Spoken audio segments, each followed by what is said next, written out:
and this actually plays a. Now we have recorded. Okay, so everything is here. If you're just joining for the recording, then okay, so there is going to be something. Or maybe you just ask me about to give the first 5 minutes of the talk again. And then lastly, I just want to say something about something that I'm currently writing up, which is about which is kind of what's the goal of all of this. We have some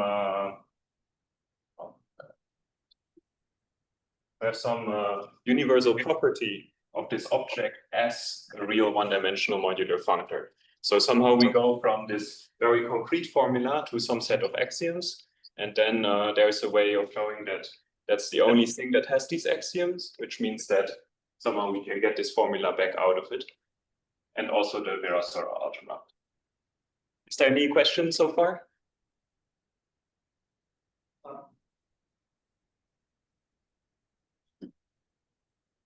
So,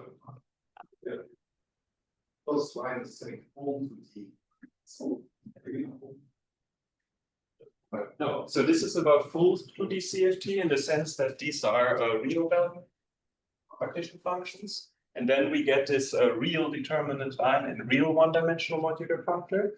It's actually very interesting question is there exists also a complex analog to this. It's not defined as concretely. It's more that's also where the determinant line terminology comes from. It's a determinant of some operator acting on holomorphic functions on the Hilbert space. And the idea is that if you have somehow this complex determinant line, the relation should be that the real determinant line is somehow the absolute value of this, but this is not quite known yet. So was there some question on the Zoom as well, or is it just some echo? No, I think some echo. Okay. Right. Let's see, maybe I will try to keep this here and then I just use this smaller space.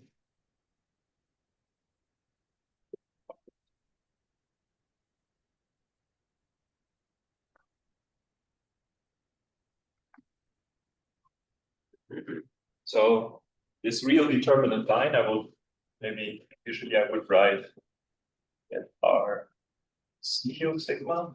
I'll just abbreviate to D of sigma. You can, it's a quite explicit construction. You just take some real number lambda and some metric, and then it's this set of equivalence classes.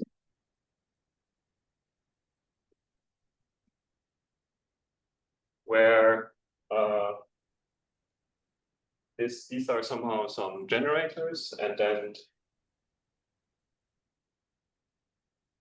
if we do a conformal change in the metric part of this, then we pull it out of this bracket and make it mix with the constant lambda in exactly the way like this partition function is changing. So this is the new constant, and then the metric is just this. And this turns these determinant lines, so this is what I call this determinant line, and it makes it into a vector space. Because you take any two elements of this, then you can add them by just doing a conformal transformation of this G1 such that G2 is e to the sigma G1. And then after doing this conformal transformation, you make it somehow linear by just adding up the constants. That's somehow.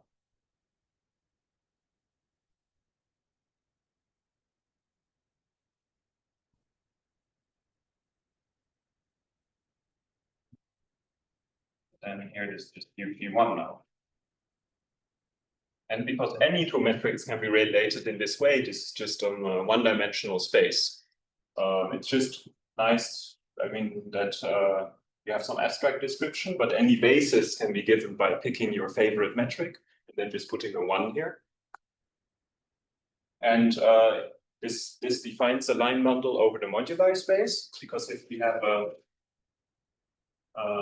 by holomorphism of surfaces, F, then we can pull back these lines. And if we do it in a correct way, then these become, like if you do multiple pullbacks, then they behave in the correct way. So you have to put a conformal factor here, which if this is a holomorphic function, then the conformal factor becomes this log f prime by absolute value. Then we put here the actually put forward. Yeah, so we go from this one to this one. Right, and then the line bundle is just this, and then up to these isomorphisms. And this is then a line bundle over these modified spaces. So is the construction clear? So actually, I want to remark this is a trivial line bundle. I mean, you have to put some structure on it, but we can give a global trivialization of it. Yeah, and all the interesting information comes from what I will define next, which is this modular functor structure. So I'm sorry, I'm not keeping things on the board for very long. So if there's any question, just shout now. Go.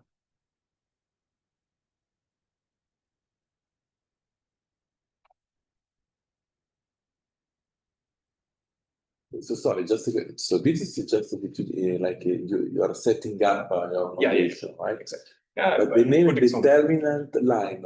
So why where it come from the name? Because I mean,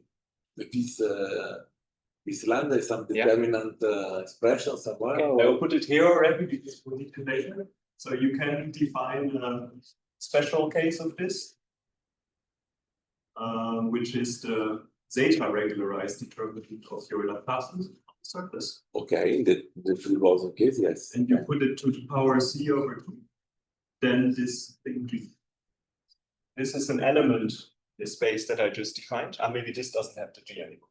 So the point is this thing becomes independent of G by what's called the Polyakov-Alvarez formula for the zeta regularized determinant, which, okay, you also, sorry, there's also a boundary term. This just depends on the boundary of the surface. If you don't have a boundary, don't worry about it. Then this behaves exactly like what I defined here, that if you change the metric, then it gets this factor. So, okay, because you have a determinant case expression once you have something like free boson or free boson with some background charge. Yeah. No, then you have this that you can express. You can have this determinantal expression. Typically, you have an interactive CFT. You don't. It's just this is one trivialization of this line bundle, and maybe I was thinking, okay, maybe the name comes from there. This was first. Yeah, okay. Because you asked about my guess, right? Yes. So, but in general, are not. No. In general, this Z. So any CFT, you had this ZG in the beginning. Okay. You make this ZG and this, and this is another section you can make. Okay, but still you call it determinant. It is not well chosen terminology. Yeah, it's just terminology. When we finish this about determinant. If you ask me, we should call this thing the conformal anomaly and not just this random formula. But I didn't decide. No, I think this was probably first defined by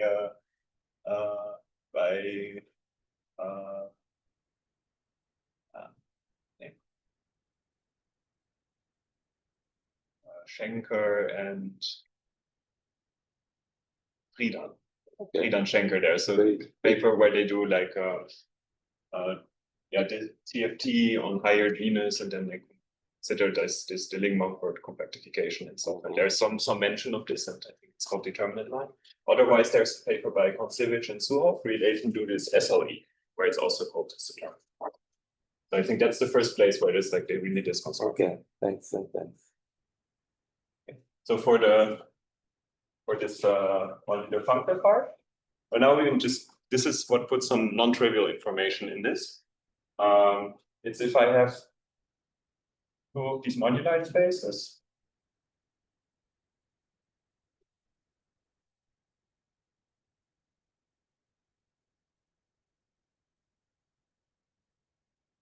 and do a gluing operation, which is taking these two surfaces.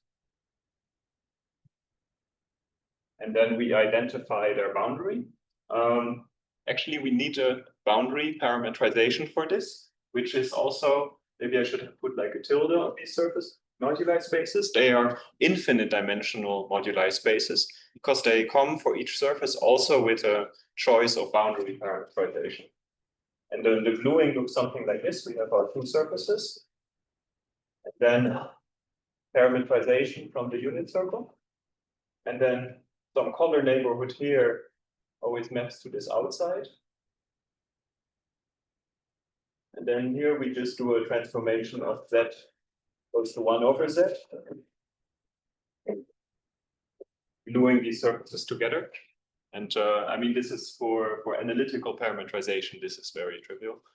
You can also put like quasi-conformal parametrization or something like that, and you have some more analytically interesting structure, but we are going to go to the Virasoro algebra, which you can already see for this. And then on this line bundle,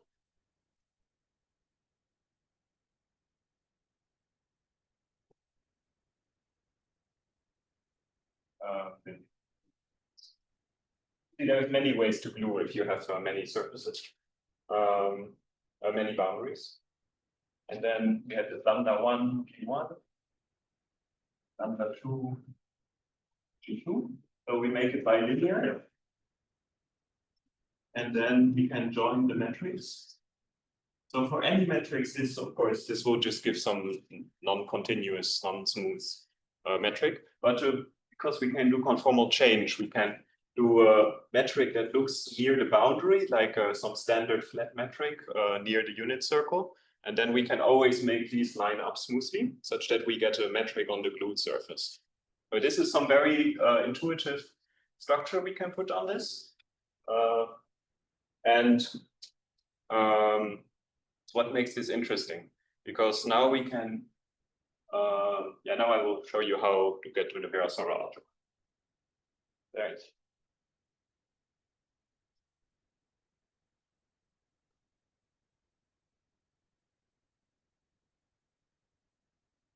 So I already, maybe I shouldn't have erased. I want these ways of choosing a section. And if we do that, then we get some section here, some section there, and then here.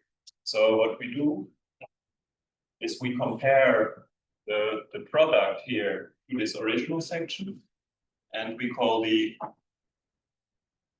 there's some co-cycles that we get, say on this cohort that's in category somehow. It's just some real numbers, and they take as inputs two surfaces, and then you compare it to your partition function, like global trivialization of this line bundle after the gluing. And now I want to take some very specific surfaces. So this is what I was doing with Eveliina. Here we have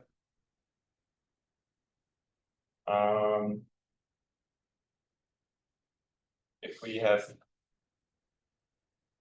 this for very specific surfaces, where we take some vector fields from the unit circle, and can do more general, but maybe we want them to point inside, such that if we take the flow of this vector field for some short time, we get some annulus. I noted by phi for now. You flow it for some short time, and you can then also compose these flows. And if you put those in, like the thing between the unit circle and the flowed inwards unit circle, you put that as your annulus, then you can differentiate this.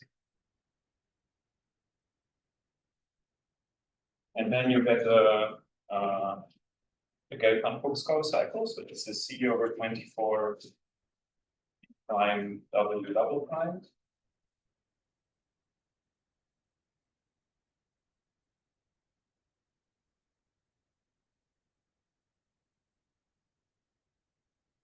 And maybe a bit more familiar is if you take as vector field these generators minus Z3 n plus 1 dz as generators of the Witt algebra, then this becomes the familiar formula, which is C of n to the thirds minus n over 12, the n plus m. So that gives you the Virasoro algebra. So a new perspective on this maybe is that if you have determinant, you look infinitesimally what it does on the Witt algebra, then it becomes the Virasoro algebra. And so also you can see this line as somehow a one-dimensional extension of the moduli space in a way. And yeah, such that that's this. So it's actually reasonable to expect, because this extension is somehow unique, that also on the surface level there is some universality. Going on time, I think. Now I quickly want to say something about SLE. Maybe if I get hold up there, it's not too bad. I think it's the interesting part. There are questions about this? Like we don't exactly do this kind of differentiation. Maybe I was cheating a bit. We actually make a central extension of the diffeomorphism group of the circle out of this. But then it turns out that one is trivial. Well, this is imaginary part. So if you have to somehow, there is some part that is trivial. But if you then replace the diffeomorphism group by some kind of deformation group of the unit circle, it's not a group anymore, but you can define it for small times, where now instead of just moving inwards, something like this. Yeah, you have to define a central extension of that, then we do the differentiation there. But I think this is maybe a better way of explaining it. So do you agree that this is a kind of implicit definition of the action of, I mean, like while the probabilistic setup, you have an explicit, you have, for example, an explicit expression of these generators, but here you just define their action. Yeah. It's not explicit. You don't. Oh no, this is which part is not explicit. So this co-cycle is as explicit as your section gets, but then if you think about these moduli spaces, I mean, I picked some very nice ones that we said is just G0, where this is if you uniformize this annulus, you get a canonical flat metric. Then I use that one. But then if you change it, and it is still defined on the moduli space, then it just changes by a global constant, because moduli space of okay, yeah, so there see, if you go to this perspective, there's somehow a unit disk here, a unit disk here, a disk there, and then the sphere. These moduli space, they are just points. So then if you change this omega to any more complicated one, this just gets added some constant. And for the annuli, okay, maybe there's a co-boundary term that you get, but co-boundary term is always of this one, so the n to the third stays. Yeah, probably, I mean, what they mean is that in physics, we define the stress energy tensor as the one that generates conformal transformation, and then we can arrive at the Virasoro algebra. So still, the stress energy tensor, depending on you can have different theories, models that has a different expression of this. This is what I mean explicit. So this is actually why I wanted to do this, because this physics way of doing this stress energy tensor comes with like lots of assumptions. Like you have to pick actually some CFT that you do this for, and then maybe some of these computations are quite formal. So this is a theorem, right? So we don't use stress energy tensor, but we somehow figured out a way to go from a formal anomaly to Virasoro algebra, somehow avoiding the only physically rigorous the physical part, and then we come to this. And the role it should play is that if you have these moduli spaces and you map them to some operators on some Hilbert space, like okay, maybe there's some tensor B here. Then this is a projective map usually, right? So you only get if you do a composition of surfaces, you only get a projective composition of operators up to some constant, and it's the same thing as if you have a projective representation of a Lie algebra. You can make an actual representation of the central extension instead. So here we replace the moduli space somehow by its central extension. And then you can get something here, and then this is non-projective. So it's somehow really taking the anomaly part out of the CFT and making it into its own like mathematical object. And I think the interesting thing is that this same mathematical object shows up in several places, like also for this SOE. Did this answer? Yeah, so maybe this projectiveness is an interesting thing for if you have a more category theory approach. And then the universality of this is, of course, like you don't have to go back to the formula. So the SLE is actually Schramm. I don't assume you know anything about it. So maybe SLE in 1 minute is you have some this is actually group SLE. You have some Jordan curves in the sphere. And then you have so the gamma, and you have some measure, which depends on the parameter kappa, which is related to the central charge. Measure on all these simple Jordan loops, and it has somehow a path integral formulation, where here there is this part is not reversed. There is a term called Loewner energy, or I put a potential here, so I or H is a different way of writing it. And it's a conformally invariant measure. So if you apply Möbius transformation to the sphere, then it doesn't change the measure. And it has some restriction covariance, which relates to the conformal anomaly. So you can have maybe some smaller domain, and then you condition your curves to be in that one, and then you get a new measure, and these are then related by some factor again. And these curves, I wrote a lot of names here, but maybe I can just mention them. The idea to look at this, not like maybe usual SLE is on an upper half plane, going from one boundary point to another. Do this curve version, and then some properties of that. It's due to work of first Maljavin and then Koncevic and Suov. Do you know explicitly this measure? This? Yeah, or yes, the energy, the ash of gas. Yeah, this, yeah, I can write this. So you can express it in terms of determinant of Laplace. Then it's here. And then there is in this curve, there's this domains D1 and D2 inside and outside of the curve. And then you get the metric restricted to D1, and you take this Laplace determinant. And then same thing on. And then this is your measure, and then you put in the central charge. So maybe from here you can already guess that we found that somehow this is related to this line bundle, because we have a section of the line bundle here that appears as this.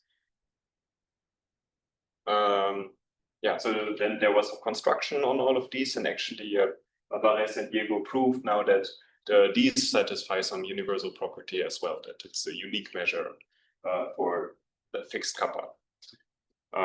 Then this is a very interesting quantity. So this connection was discovered by Yilin Wang and Steffen Rode, and this pops up in conformal geometry as well by the work of Takajan Teo, where this is a scalar potential on a universal Teichmüller space. So I don't know if that means anything to you. This maybe you can look up the connection to SLE. Because this is some real value quantity. So if you do a second derivative of this in some sense, and this is related to universal Teichmüller space. This is a curve which relates to conformal welding to diffeomorphisms or homeomorphisms in the end. Then you can do a second derivative of this. You get some Kähler metric, and this is this Weil-Petersen metric. Maybe you've heard of that term before.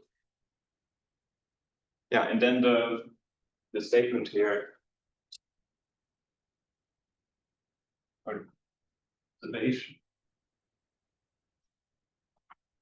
Maybe I'm already over time. Yeah, it's a bit of a time. You have to tell me when to stop.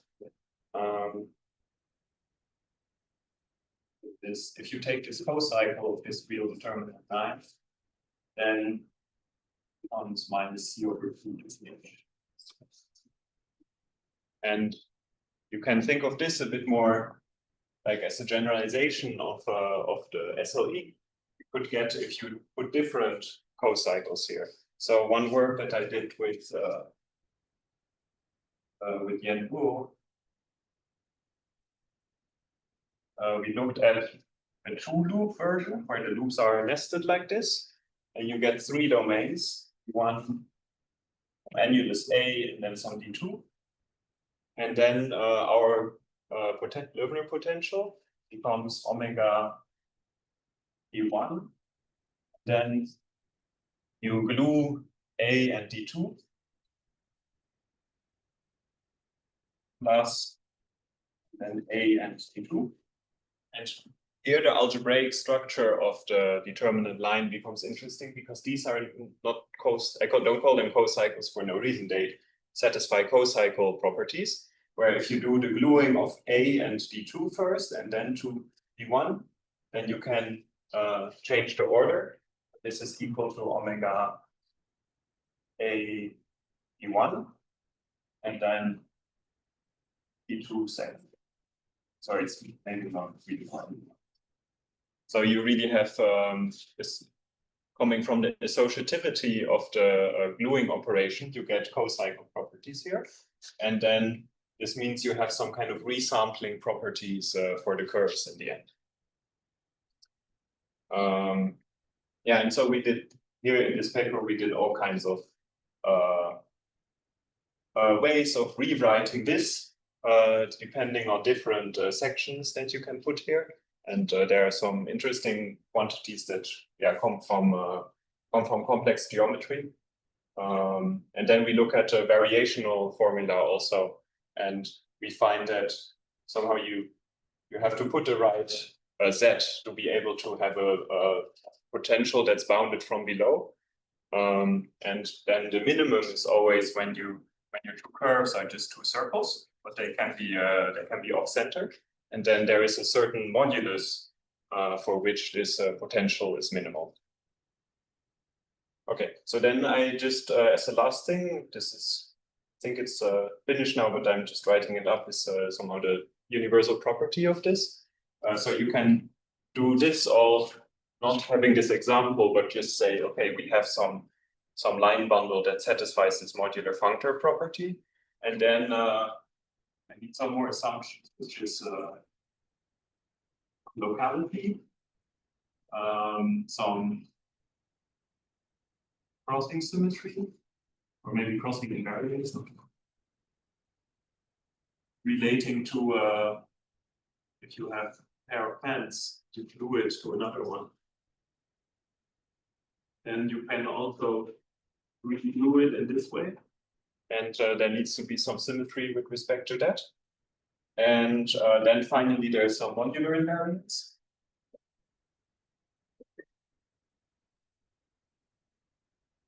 Which is basically taking some canonical metrics on surfaces, like on the torus, you can have the flat metric.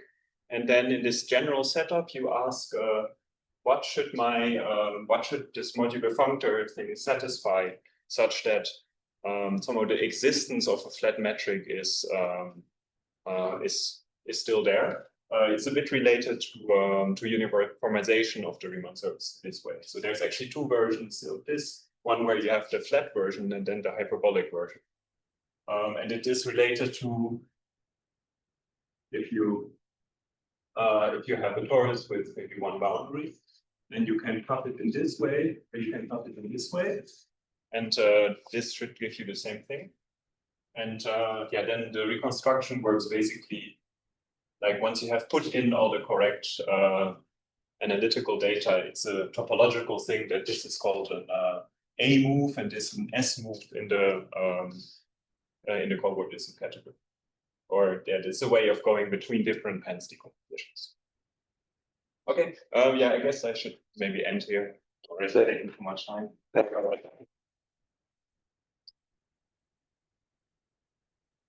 if there are questions? So, your definition of a modular functor points that you say. Yes, so it's probably not a modular functor like you would say, because the modular here comes more from a moduli space instead of a module, some algebra. No, but it's the question of one kind of definition. It's a bit ad hoc maybe, but I will try to fit it into something. So just saying, if you have two of these moduli spaces and you have this gluing operation, then the line bundles have this bilinear map and it satisfies associativity. Now you can try to turn this moduli space into some category and make this a functor. Okay. You're saying that the thing that you're building will also be then a modular functor. Yes, but the one-dimensional one. Yes. A one. The modular functor gives some finite dimensional vector spaces to surfaces usually. So here the dimension of the vector space is 1, and also it's a real vector space and not a complex vector space. But I think otherwise, seeing some definition of this type of modular functor, maybe for vertex operator algebras, and there it seems to make sense. The space of conformal blocks. So if you want to relate this to conformal blocks, yeah, I think it's somehow these omega are a bit related to Liouville conformal blocks, but they don't have any insertions. So it's somehow only the 0 level. Yeah. Okay. So this is an interesting question: how to put in the functors. Yeah. That's going to be difficult because this so far was not so difficult. Is there a category for the surface thing that you associate to the? Because you would have a category of boundary labels. Yeah. Right. Yeah. So they should have finite number of boundary labels only. Maybe for a category you would want to distinguish between incoming and outgoing boundaries.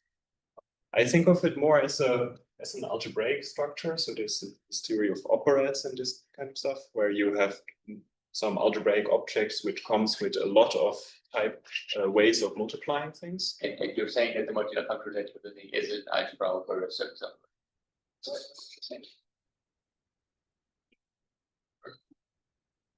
It's more like a one-dimensional representation of this algebra. Okay. Because somehow you have this surface operator, if you want to call it like that, and then you map every surface to a one-dimensional vector space, but maybe you can interpret this as an endomorphism of a one-dimensional vector space instead. It's somehow kind of the same thing, like one-dimensional vector spaces are a bit funny in that way. And I mean, you can also put a tensor structure instead, one, which is just tensor product of these one-dimensional vector space, and then you see, okay, you just get a one-dimensional vector space again. Yeah, it's actually, so I'm doing very concrete things now, but at some point I will try to fit it into the frameworks as well. And you see, for this probability, it doesn't help much if you put a lot of words. Yeah, but I will try to make that work here. Thanks. So anyway, if you have how do you obtain? Do you agree with me that the conformal loop ensemble is a collection of loop ensemble that interact between them. Yeah, very interesting. So I mean, in that case, you don't have a local expression of their. You don't have you don't have an analogous of this formula. This one. Yes. Or, yeah, you can. I mean, okay, for loop ensemble, there's a bit too many loops, but you can generalize this setting to any finite number of loops very easily by just putting more of these kind of terms. And a very interesting question, I don't know the answer, is if you take some kind of limit of this setup where you add more and more loops and you have an infinite amount of them, maybe you need to, or already for the next step, what indeed maybe is to do like this. But the third one, you can also nest the three of them. The problem here is I kind of lose access to the middle one because it's not neighboring a simply connected domain anymore. But can you go to conformal loop ensemble? I don't know yet. But okay, yeah, so it's complicated because you have many. Yeah. No, because this is a big question. Yes, it is. Okay, we agree. It's a very interesting question. Like, if you add more and more loops, do we get conformal loop ensemble, and in which way? Yeah, because like we are all looking for a path integral formulation of conformal loop ensemble. Okay. Then this I cannot really the big question on the cap. That's why you can go the other way. I think maybe probably by Schinn and co-authors, they have something where they take a conformal loop ensemble, and then there is a counting measure on the number of loops, and then a single loop in the conformal loop ensemble is this loop SLE.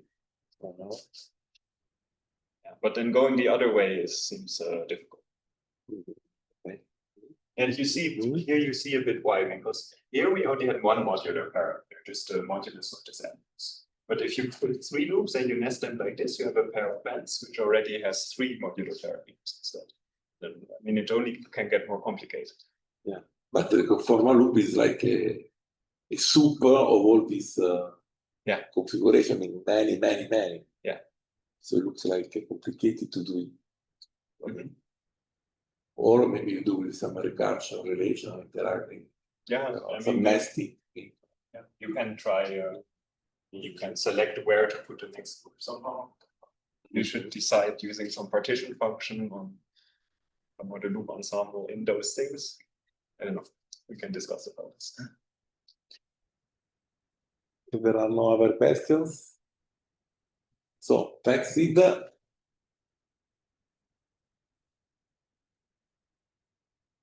You can correct it. No, gym at 10:15. Small. Sorry?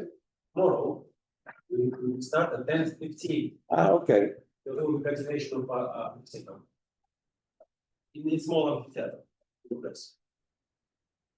For the afternoon, here or in the afternoon? Good afternoon, Raul. Tomorrow for the afternoon. In the afternoon, we will. No, sorry. Yan is sick, so he will not give a talk tomorrow. So tomorrow afternoon we have two talks. Okay, so the guy you can take a little bit more time. So I'm not here. No, allora, we will be in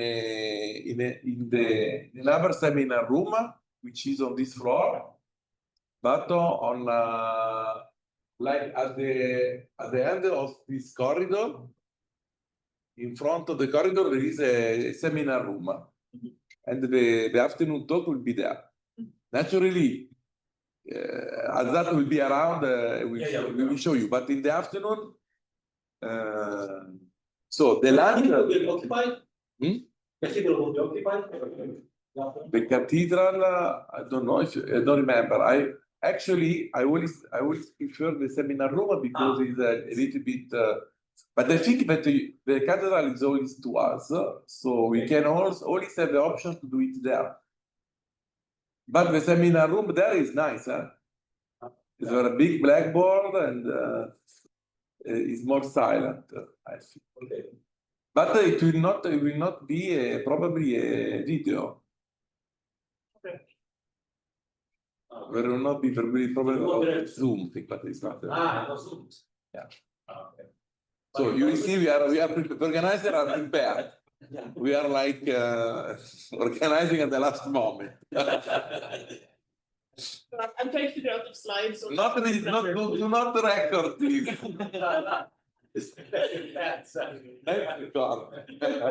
No, I'm thinking if we are here, maybe slides are easier if people are online, or if we should make slides.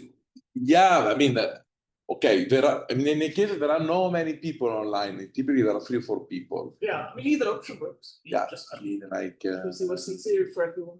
It's kind of fun like this. Yeah. But yeah. If you like, we can stay. I think that you have the option to stay here, if I remember well. Do you have slides or on the blackboard? I mean, either option works for me. I can do one. So to figure out which one.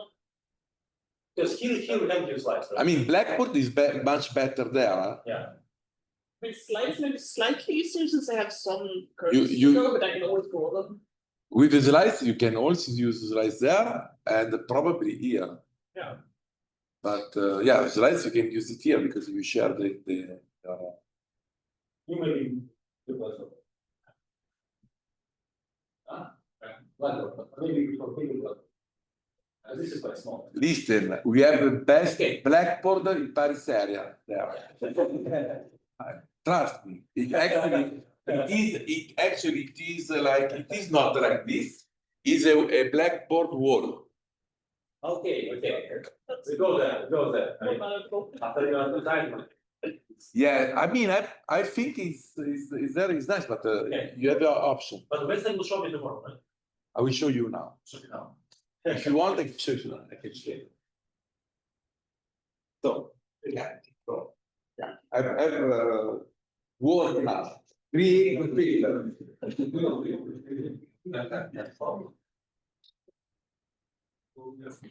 I can. Yeah, I can show you.